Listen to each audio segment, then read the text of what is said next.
குடித்தா எவ்வளோ நேரம் உடம்புல இருக்குது? 4 மணி நேரம் கழிச்சு என்ன ஆகுது? கழிஞ்சிடும். அப்போ நிலையற்றது. அப்போ நிலையற்ற பொருளின் வாயிலாக அனுபவிக்கக்கூடிய இறை இன்பம் நிலையற்று போயிடும், அழிஞ்சிடும். அப்போ நிலையால இன்பத்தை அடையணும்னா நேரடியாக பெருமானப்பட்டோம். அதனால தான் இந்த பக்குவத்தை வரவழைப்பதற்கு தான் நமக்கு பெருமான் என்ன பண்ணுறான், நம்ம வினையின் அடிப்படையில் நமக்கு இன்பத்தையும் கொடுக்குறான், துன்பத்தையும் கொடுக்குறான்.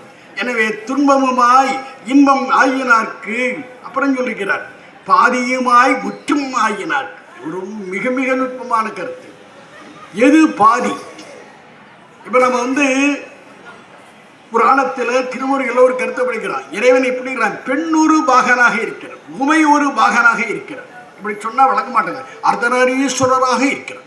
வழங்குதா?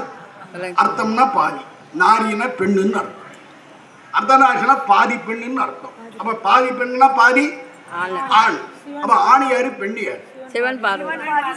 அப்ப சிவம் யாரு, சக்தி யாரு? அது நுட்பம் இருக்கிறது. என்ன நுட்பம்னு கேட்டீங்கன்னா, சிவம்னா பொருள்,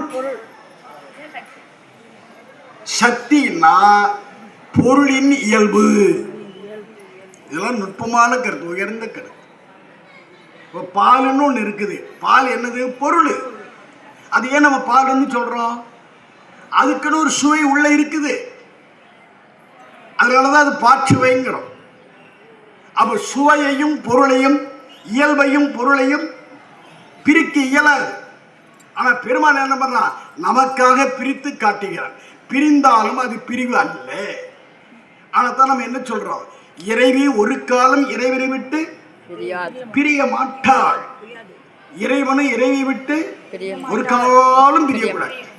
கல்யாணம் ஆயிடுச்சுன்னா மனையை விட்டு பிரியவே கூடாது, கணவனை விட்டு பிரியவே கூடாது. இதுதான் வாழ்க்கை. அது